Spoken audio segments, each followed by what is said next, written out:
Good morning, everybody. I know there's only a couple of you out there, but you can do better than that on the good morning. Good morning, everybody. Good morning. There you go. You were sounding like a whole lot of... So you're punching above weight now. I'm impressed. So I wanted to start out with just a couple of quick statistics that were actually in Washington Post magazine 2 weekends ago. So for the kids that are in here, how many of you think you're going to be graduating from college by 2030? If you're not all raising your hand, that means you're not paying attention. Okay, 2030, 14 years from now. And so by 2020, the DC region is going to be the #1 projected demand for STEM graduates. By 2030, we should be the highest concentration of STEM workers in the United States, surpassing even Silicon Valley. Interestingly enough, right now, we're #2 in the nation in the share of workforce involved in STEM. And we will grow to be #1 over the next 14 years. The unemployment rate with people with a bachelor's degree here in the DC metro area is 3.1%. compared to the national of 4.8. If that bachelor's degree is in STEM here in the DC metro area, the unemployment rate is 1.2%. That's an astonishing number. So getting a degree in STEM is a pathway to a good career. There's a little bit of bad news, and we're going to be talking about that a little bit later today. Despite those numbers, here in the DC area, we rank 98th out of the 100 largest cities or metropolitan areas in the country in math performance in 4th grade. 98th out of 100. And in 8th grade, we rank 100 out of 100. So even though we're going to have the highest STEM demand, we're also the farthest behind in math.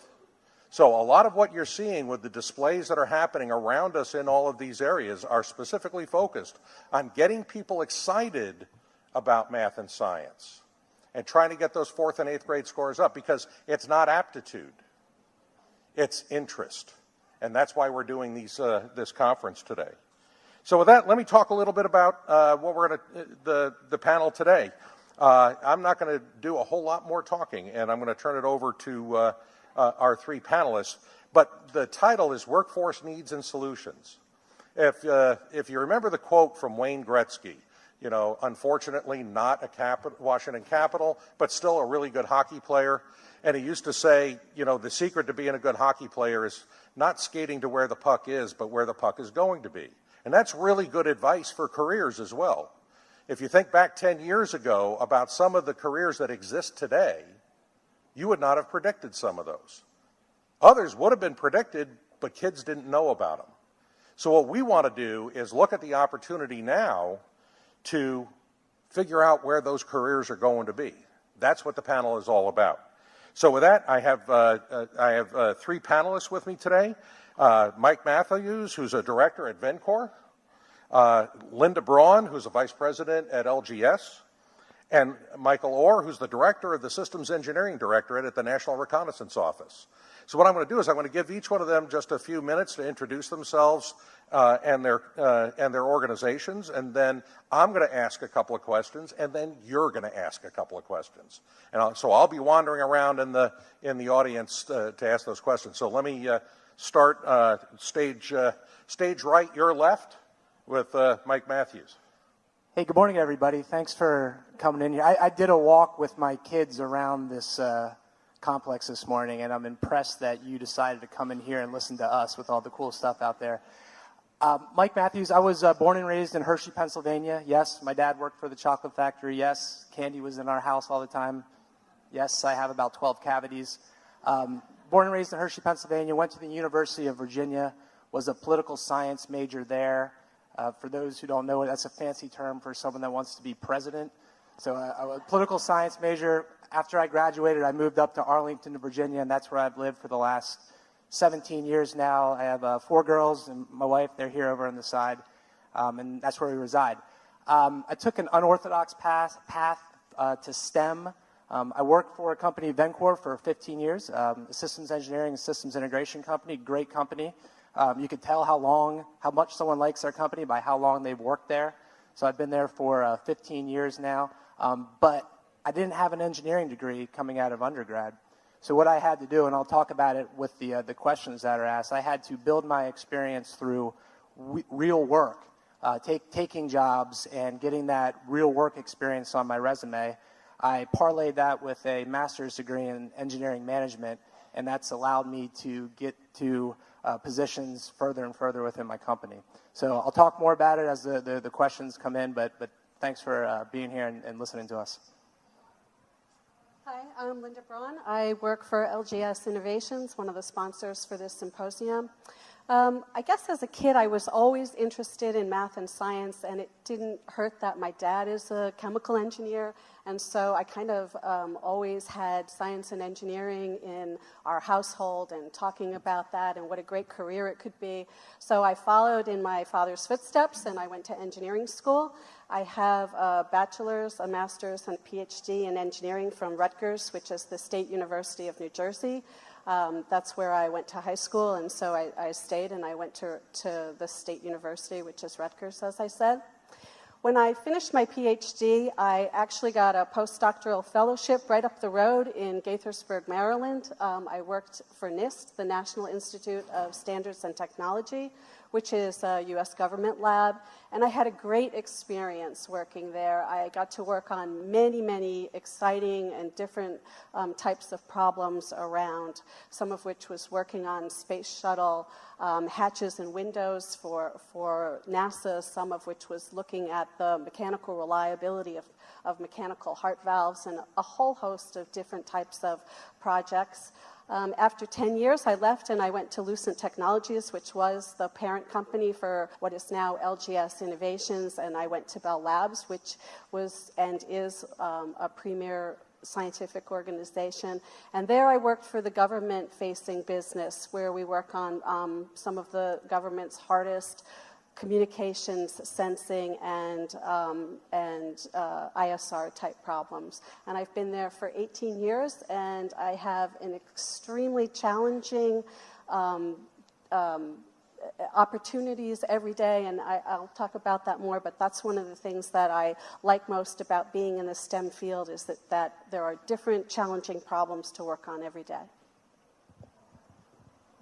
I'm Mike Orr. I'm the director of the Systems Engineering Directorate of the National Reconnaissance Office, and what we do is we build the ground systems and the satellites that fly around the globe and collect data, and we process that data into information that can be used for all kinds of different things, for supporting military operations, supporting humanitarian operations, you name it. We collect data. Whatever you can sense from space, we will try to collect, get the data to the ground, and let the right people get hold of the data and go do what they need to do with it. It's kind of appropriate. My fascination with space began when I was a little kid. I grew up in an Air Force family, paying attention to what was going on with the space program back in the 1960s. One of my cherished memories was being in a campground in Norway, in Oslo, Norway, watching Neil Armstrong walk on the moon. And just something that sticks in my mind forever. But I always enjoyed mathematics. I enjoyed solving problems. Word problems were some of my most favorite things. And it led to me getting involved in chemistry, physics, and then into engineering. Went off to school at the United States Military Academy at West Point, New York. Got my bachelor's degree there in mathematics. And later on in my career, I got a nuclear engineering degree from Texas A&M University. And around 1993, I joined the National Reconnaissance Office, and today, I help manage a group of engineers that go build the next generation systems to go collect, make our nation safer. And we're always looking for engineering talent to come out and help solve the next set of problems that are going to make this country safer, so that we can all do our daily lives. Great, thank you very much. So first question, and I'll relate a quick story about myself. My dad was in construction management, and growing up, I always knew I was going to go into the family business, and he had never gotten a college degree. I wasn't going to need one.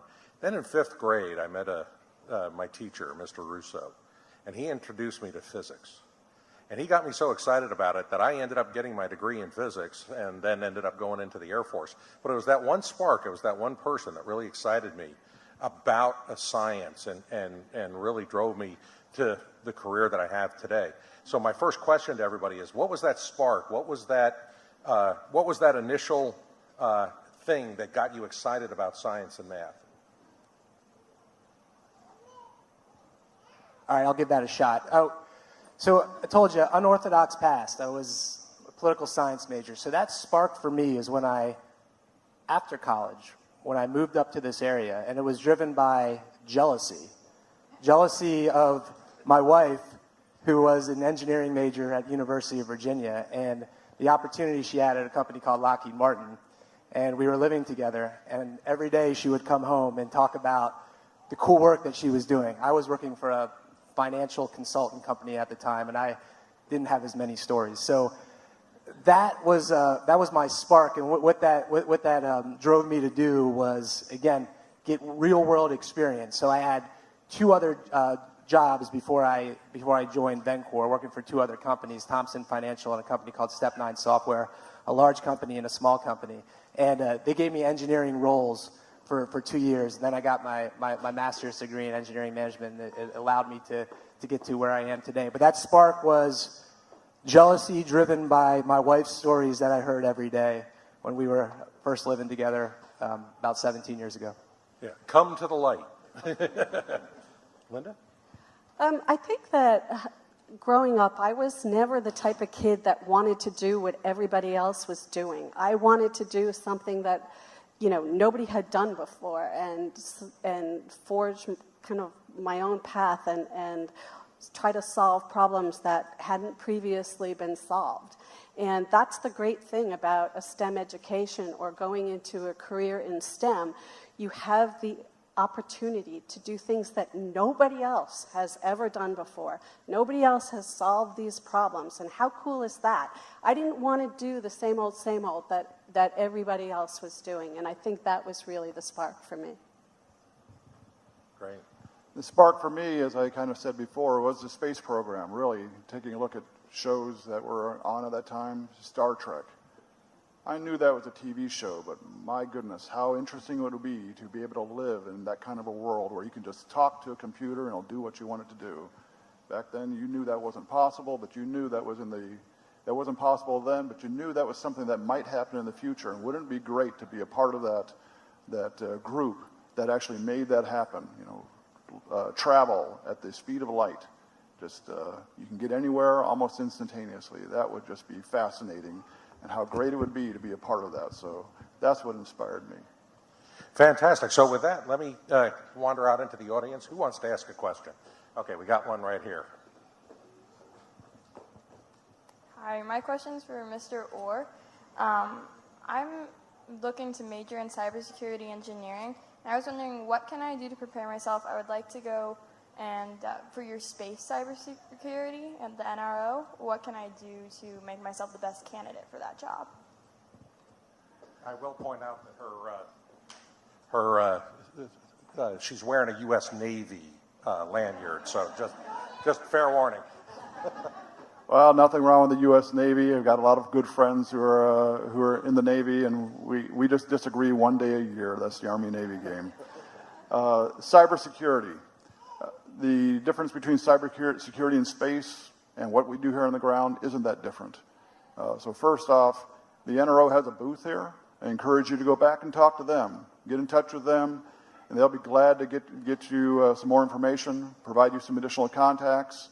But the computers that we fly in space, computers that are on the ground, have the same vulnerabilities. So whatever you're doing for cybersecurity in whichever domain you choose that you learn in will be equally applicable to space or ground. So keep up with that. Stay in the front of it.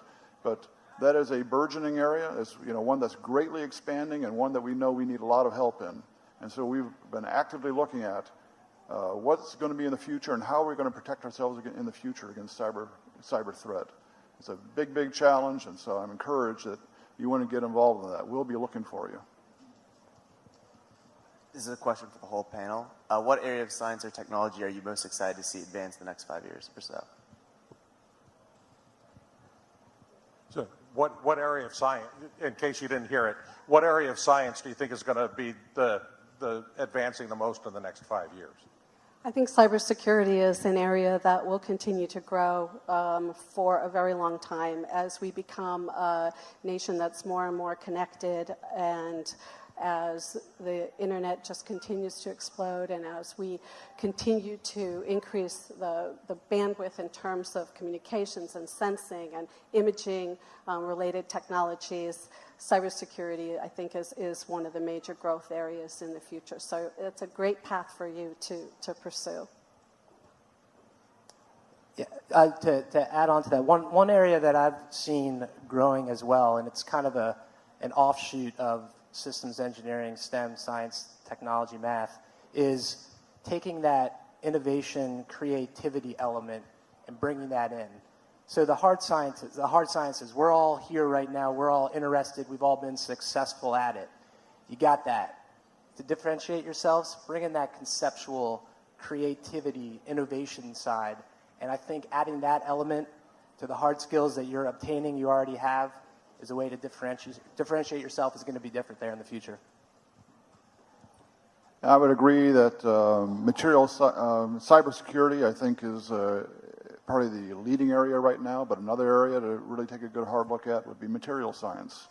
How can you get more out of the kinds of materials that are out there? You know, just thinking about these simple substances, the combinations of these substances can detect various things.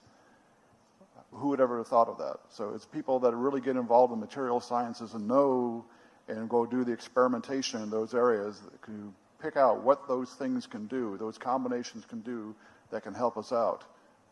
A big area has always been a big area. It will continue to be a big area for us as we continue to try to find how to collect more information, whether it's in my area, national security, or in health sciences.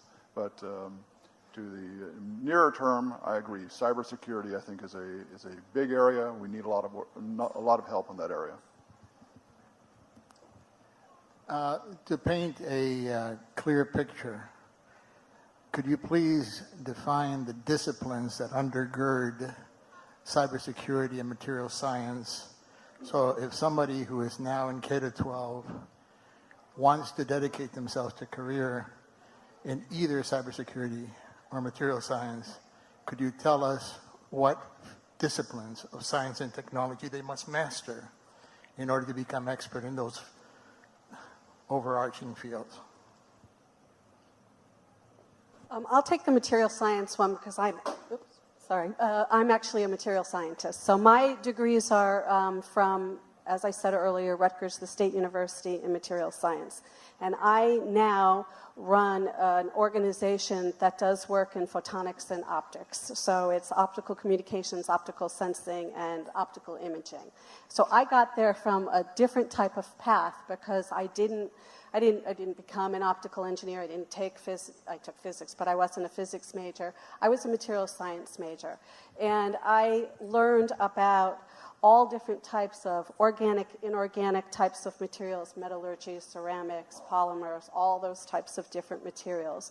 And when I went to graduate school, I focused on the reliability of different types of systems and subsystems made from a whole host of different materials, whether that was looking at semiconductor materials or whether that was looking at mechanical heart valves that are made out of silicon nitride, or whether I was looking at the reliability of glass used in space shuttle windows. And so material science is really that whole host of different types of materials, as I said, whether it's polymers, ceramics, metals, metallurgy, and bringing all of that together to make subsystems from disparate types of material systems that work in a variety of different applications. So material sciences, obviously chemistry. I mean, for K through 12, get involved in chemistry, get involved in physics. That's going to be the foundation upon which you will build.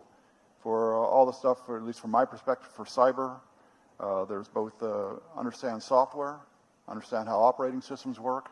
So get involved in your computer science courses, understand not just how to write the code, but understand why the code works. It's important that you know why it works And then for those of you who are more hardware inclined, how does the hardware work and how does the hardware really, how does it behave when the signals get transferred over? What's really happening in the hardware? Because that's where the vulnerabilities are.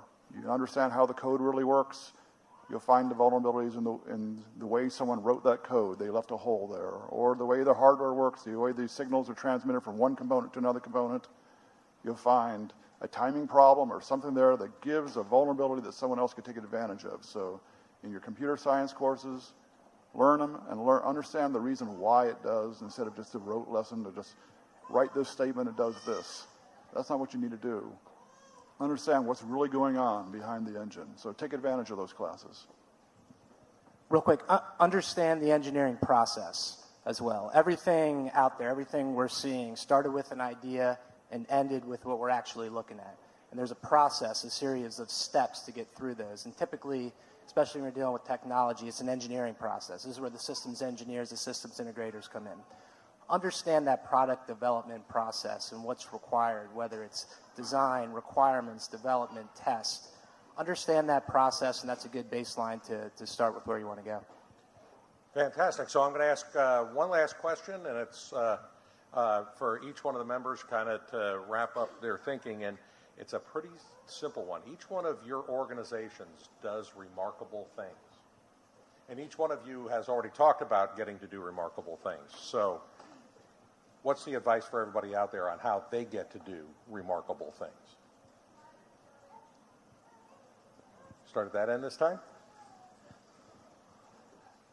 You get to do remarkable things by continuing to learn. Never stop learning and learn how to apply yourself. If you just sit back and you're afraid to go show what you can do and stretch, you're not going to get to do the remarkable thing. You're just going to duplicate what other people do. But you're in a great opportunity now, or you have the opportunity to learn, push yourself, figure out what other people aren't doing, and see how you may be able to help get there. And remember, for most of the big things out there, you're going to be part of a team. So remember how to work as a part of a team, and you and your team will do remarkable things. I would also say find something that you're really, really passionate about, that you're really interested in, because then it won't be work for you. It will be, you will enjoy it, you will have this passion to go and work hard and that passion to succeed if you really like what you're doing. And if you're the type of person that wants to do something that other people haven't done before, this is a great field, and it's something that offers many, many challenges, but many, many rewards. For those of you that haven't sat on a panel before, when the question's asked and you go last, you run the risk of someone else having your answer. But when you go first, you're on the spot to give a good answer. So my answer to this is, you're out there and you're listening to the three of us, Linda, Mike, and I, give our stories, give our advice. That's great. Take it all in, take it for what it's worth. But ask the question to others in your life, whether it's family, whether it's friends. Ask them how they got to this point in their career. Ask them how they got to this point in their life. Understand their story. And I think that's a great way for you to learn life lessons through the experiences of others. So you got the 3 stories from us today.